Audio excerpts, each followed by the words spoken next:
We all want to get our needs met, but manipulators use underhanded methods. Manipulation is a way to covertly influence someone with indirect, deceptive, or abusive tactics.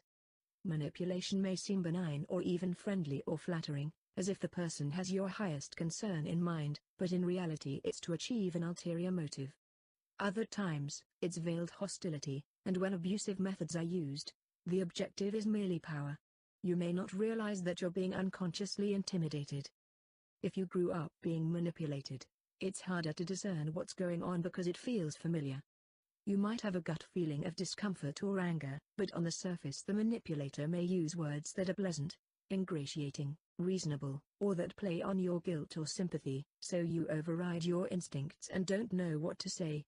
Codependents have trouble being direct and assertive and may use manipulation to get their way.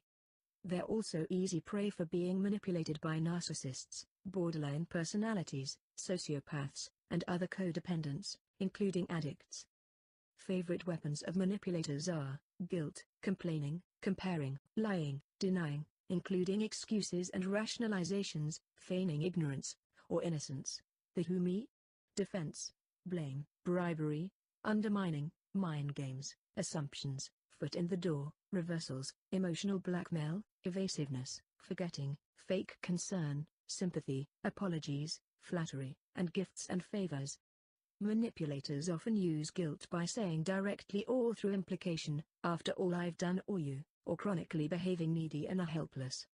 They may compare you negatively to someone else or rally imaginary allies to their cause, saying that everyone or even so-and-so thinks XYZ or says XYZ about you. Some manipulators deny promises, agreements, or conversations, or start an argument and blame you for something you didn't do to get sympathy and power. This approach can be used to break a date, promise, or agreement. Parents routinely manipulate with bribery, everything from "finish your dinner to get dessert," to "no video games until your homework is done." I was bribed with a promise of a car, which I needed in order to commute to summer school, on the condition that I agree to go to the college that my parents had chosen rather than the one I decided on.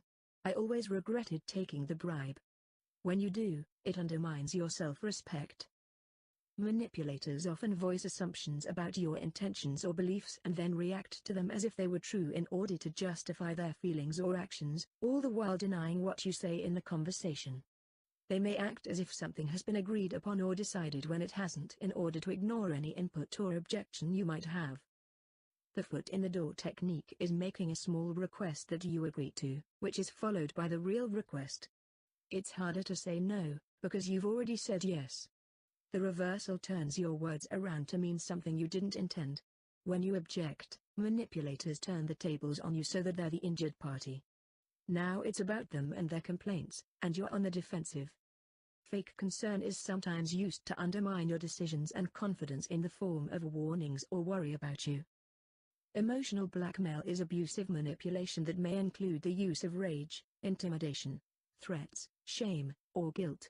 Shaming is a method to create self-doubt and make you feel insecure. It can even be couched in a compliment. "I'm surprised that you of all people would stoop to that."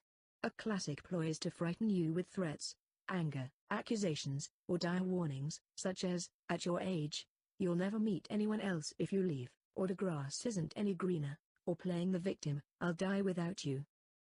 Blackmailers may also frighten you with anger, so you sacrifice your needs and wants. If that doesn't work, they sometimes suddenly switch to a lighter mood. You're so relieved that you're willing to agree to whatever is asked. They might bring up something you feel guilty or ashamed about from the past as leverages to threaten or shame you, such as, "I'll tell the children XYZ if you do XYZ."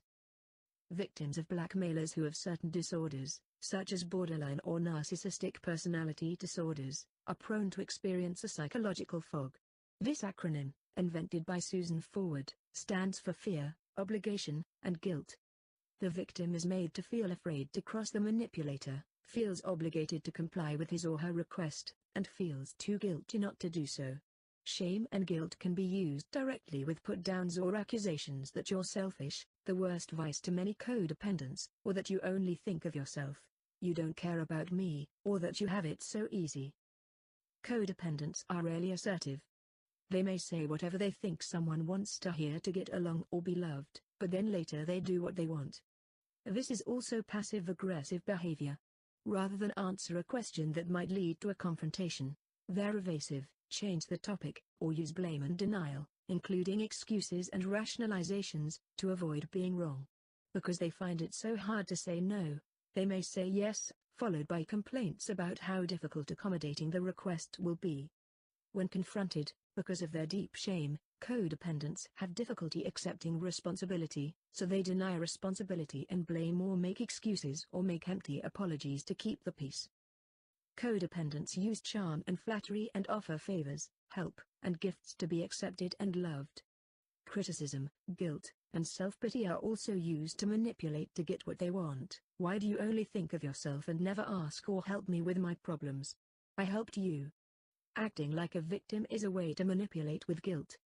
Addicts routinely deny, lie, and manipulate to protect their addiction.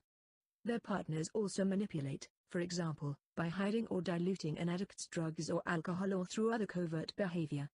They may also lie or tell half-truths to avoid confrontations or control the addict's behavior. Passive-aggressive behavior also can be used to manipulate. When you have trouble saying no, you might agree to things you don't want to, and then get your way by forgetting, being late, or doing it half-heartedly. Typically, passive aggression is a way of expressing hostility. Forgetting on purpose conveniently avoids what you don't want to do and gets back at your partner, such as forgetting to pick up your spouse's clothes from the cleaners.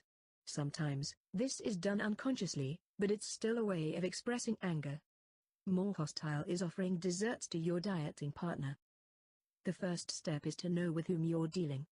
Manipulators know your triggers. Study their tactics and learn their favorite weapons.